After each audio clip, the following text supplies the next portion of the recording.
வணக்கம் நேயர்களே, இது ஷர்மிளா டாக்கீஸ். நான் உங்கள் டாக்டர் ஷர்மிளா. வினை விதைப்பவன் வினை அறுப்பான். இன்னும் லேட்டஸ்டா ஜென்சி ஸ்டைல்ல சொல்லணும் அப்படின்னா, நீ பற்ற வைத்த நெருப்பு பற்றி எரிய உன்னையே கேட்கும். இன்னும் புரியுற மாதிரி சொல்லணும்னா, கர்மா இஸ் அ பிளடி பிட்ச்டா மாப்ள. அப்படிங்கிற அளவுக்கு தான் இன்னைக்கு காங்கிரஸோடைய நிலைமை இருக்கு. என்ன நடந்தது அப்படிங்கிறது தான் இந்த காணொளியில பார்க்க போறோம். இங்க திமுகவோட கூட்டணியில இருப்போம். நாங்க கொள்கை கூட்டணி அப்படின்னெல்லாம் வீரவசனம் பேசிட்டு, தேர்தலுக்கு முன்னால இந்த கூட்டணியில ஏகப்பட்ட குளறுபடிய ஆரம்பிச்சு வச்சதே காங்கிரஸ் தான். எங்களுக்கு 28 சீட்டு வேணும். அது மட்டும் இல்லாம ஒரு ராஜ்யசபா எம்பி வேணும். இதெல்லாம் இருந்தா தான் நாங்க கூட்டணியில இருப்போம். நாங்க என்ன ஆட்சியிலயா பங்கு கேட்டோம்? நாங்க எங்க கட்சிய வளர்க்க வேண்டாமா? அதற்காக களத்துல இருக்கக்கூடிய எங்களுடைய தொண்டர்கள நாங்க உற்சாகப்படுத்த வேண்டாமா? இதெல்லாம் செஞ்சா தான் நாங்க கூட்டணியில இருப்போம் அப்படின்னு நேரடியாகவும், மறைமுகமாகவும் திமுக கூட்டணியில ஏகப்பட்ட பிரச்சனைய இவர்கள் எழுப்புனாங்க தேர்தலுக்கு முன்னால. அப்படிங்கிறது உங்களுக்கு நல்லாவே தெரியும். சரி, தேர்தல் நெருக்கத்துல இவங்களோட எதிர்க்க தேவையில்லாத பிரச்சனை. இது இந்த கூட்டணிக்கு தான் பின்னடைவை ஏற்படுத்தும்னு நினைச்சு திமுகவும் போனா போகுதுன்னு தொண்டர்களோட விருப்பத்துக்கு எதிராக இவங்களுக்கு 28 சீட்டும் ஒரு ராஜ்யசபா சீட்டும் கொடுத்தாங்க. அப்பவே திமுக தொண்டர்கள் சோசியல் மீடியாலும் பொதுவெளியிலும் வெளிப்படையா அவங்களுடைய அதிருப்தியை பதிவு பண்ணாங்க. 28 சீட்டு கொடுக்கிற அளவுக்கு காங்கிரஸ் தமிழ்நாட்டுல என்ன வேலை செஞ்சிருக்கு? கடந்த 5 வருஷத்துல ஒன்றிய அரசை எதிர்த்து எந்த ஒரு பிரச்சனைக்காகவது இவங்க திமுக இல்லாம தனியா களத்துல இறங்கி போராடி இருக்கிறாங்களா? இல்ல குரல் கொடுத்திருக்கிறாங்களா? இவங்க கட்சிய வளர்க்கணும்னா இவங்க கிரவுண்ட்ல இறங்கி வேலை செய்யணும்.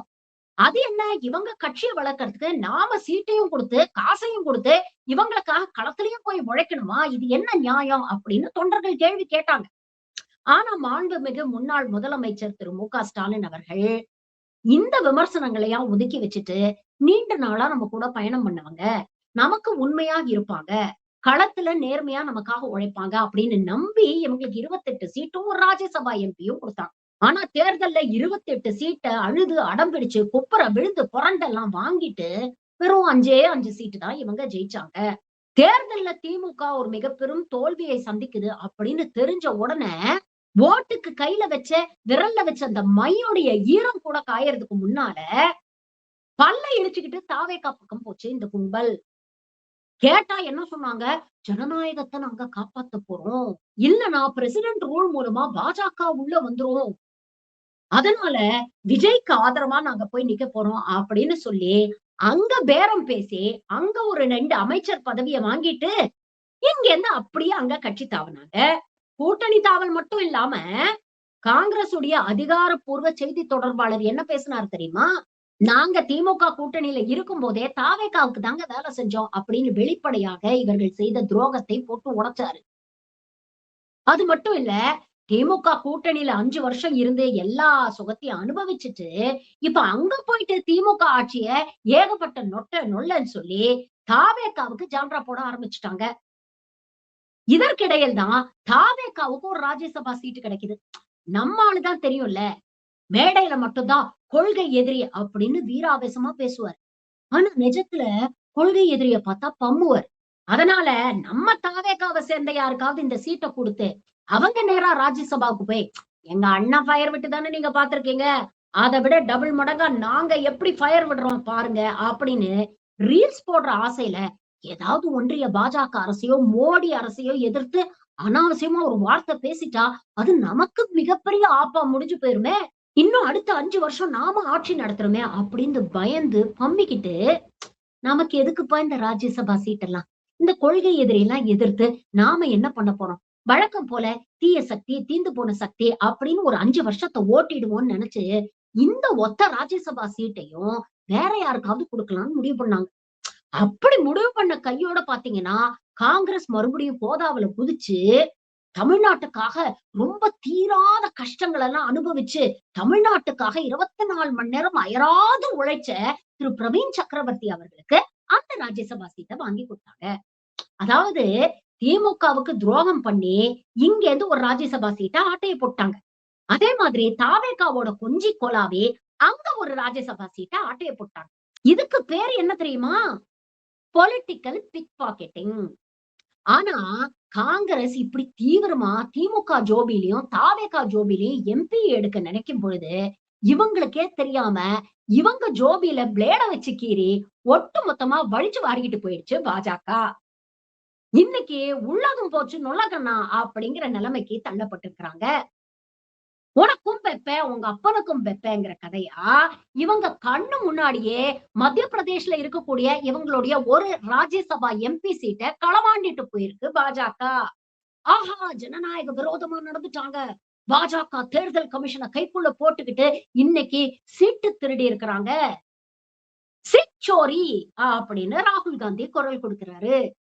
சும்மா அறுத்து விட்ட கோழி ஆட்டம் எலெக்ஷன் கமிஷன்ல இருந்து சுப்ரீம் கோர்ட்ல இருந்து ரிட்டர்னிங் ஆபீசர் அப்படின்னு சுத்தி சுத்தி சுத்தி சுத்தி வந்துகிட்டு இருக்கிறாங்க.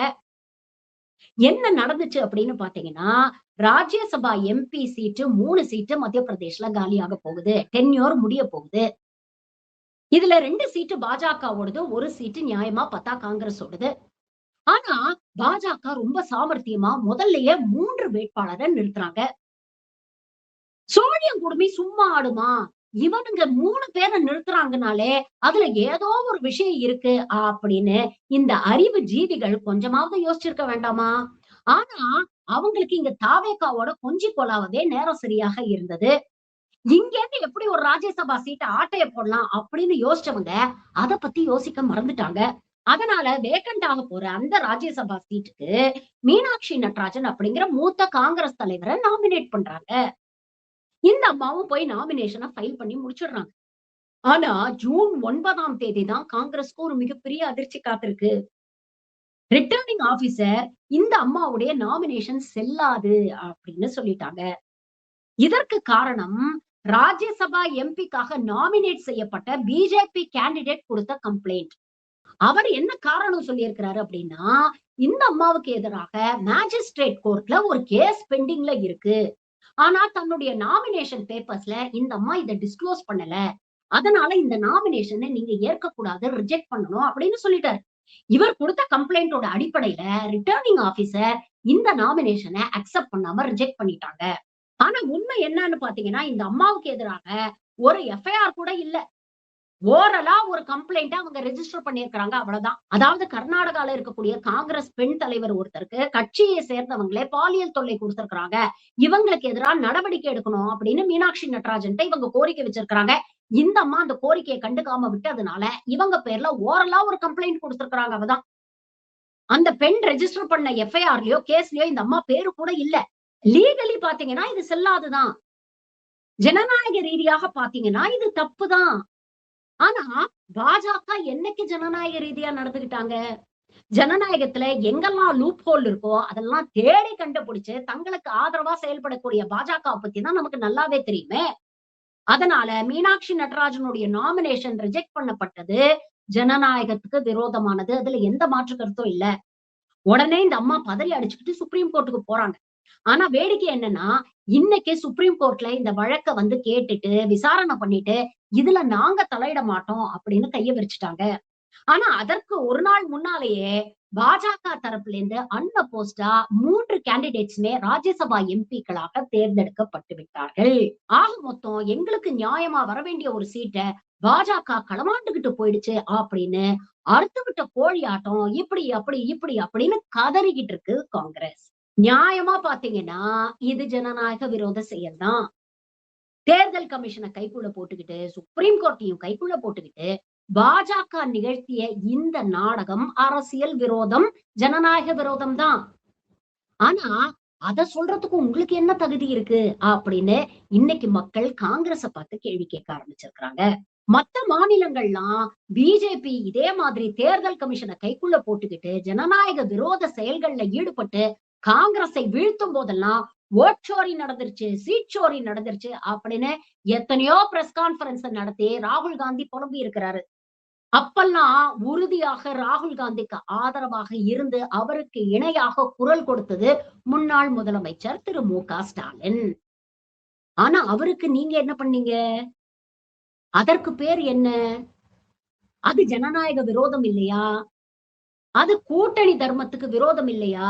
இவ்வளவுத்தையும் செஞ்சுட்டு இன்னைக்கு உங்களுக்கு அதுவே நடக்கும் பொழுது ஜனநாயகத்துக்கு விரோதமா எல்லாரும் செயல்படுறாங்க, ஜனநாயகத்தை சீர்குலைக்கிறாங்க, ஜனநாயகத்தை காலுக்கடியில போட்டு மிதிக்கிறாங்க அப்படின்னு பேசுறதுக்கு உங்களுக்கு என்ன மாரல் ஹை கிரவுண்ட் இல்ல தார்மீக உரிமை இருக்கு? உங்க வீட்டுக்குள்ளேயே டிப்பர் லாரியில அள்ளுற அளவுக்கு குப்பையை வச்சிருக்கிறீங்களே. இப்படி இருக்கும்பொழுது அடுத்தவன குறை சொல்றதுக்கு உங்களுக்கு என்ன தகுதி இருக்கு?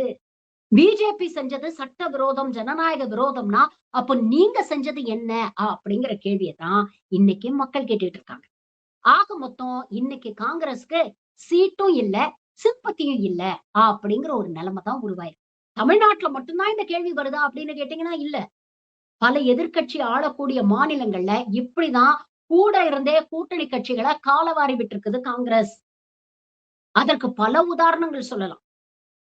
சமீபத்துல பீகார்ல நடந்த தேஜஸ்வி யாதவுடைய நிலைமை என்ன அப்படிங்கறத யோசிச்சு பாருங்க. அதனால இன்னைக்கு நாடு பூராவே காங்கிரஸ் மீது யாருக்கும் பெருசா எந்த மதிப்பும் இல்ல, மரியாதையும் இல்ல, எந்த கரிசனமும் இல்ல. அதனாலதான் சமீபத்துல நடந்த இந்தியா கூட்டணி மீட்டிங்ல கூட பங்கேற்ற அனைத்து கட்சிகளும் காங்கிரஸ் மீதும் ராகுல் காந்தி மீதும் கடுமையான விமர்சனங்களை வச்சாங்க. ஒரு நல்ல பொலிட்டிக்கல் லீடர் அப்படிங்கறத தாண்டி இன்னைக்கு பர்சனல் லெவல்ல கூட ராகுல் காந்தி தன்னுடைய கிரெடிபிலிட்டியை இழந்துட்டாரு அப்படிங்கிறதுதான் இது போன்ற சம்பவங்கள் நமக்கு உணர்த்துது. இப்ப நான் ஆரம்பத்துல சொன்னதுக்கே வாங்க. வினை விதைத்தவன் இன்னைக்கு வினைய அறுவடை பண்றான். இங்க இருந்து 2 ராஜ்யசபா சீட்டை ஆட்டைய போடணும் அப்படிங்கறதுல நீங்க காட்டின ஆர்வத்தை உங்க சொந்த ராஜ்யசபா சீட்டை காப்பாத்துறதுல கோட்டை விட்டுட்டீங்களே. இன்னைக்கு நாடு பூரா உங்களை பார்த்து சிரிக்கிற நிலைமைக்கு ஆளாயிருக்கீங்க. அரசியல் மிகப்பெரிய சதுரங்க விளையாட்டு தான். அதுல எந்த மாற்று கருத்தும் இல்ல. ஆனா குறைந்தபட்ச நேர்மையாவது வேணும். இந்த தேர்தலை பொறுத்த வரைக்கும் பாத்தீங்கன்னா ஒரு மிகப்பெரிய ஒரு நல்லது நடந்திருக்கு. கொள்கை கூட்டணி கொள்கை கூட்டணி அப்படின்னு யாரெல்லாம் கடந்த 10 வருஷமா பேசினாங்களோ அவங்களுடைய முகத்திரையெல்லாம் ஒட்டு மொத்தமா இன்னைக்கு கிழிஞ்சு டார் டாரா தூங்குது. அவங்கள சொல்லி தப்பில்ல. அவங்களுடைய தேர்தல் ஆதாயத்துக்காகவும் அரசியல் ஆதாயத்துக்காகவும் அவர்கள் சந்தர்ப்பவாதிகளைத்தான் இருந்தாங்க, இருக்காங்க, இன்னமும் இருப்பாங்க. ஆனா இவங்களெல்லாம் கொள்கைவாதிகள் அப்படின்னு நம்பி 10 வருஷமா நாம ஏமாந்திருக்கோம் பாருங்க. அப்போ இதுல யார குறை சொல்றது? இனிமேலாவது தெளிவாக இருப்போம். நன்றி.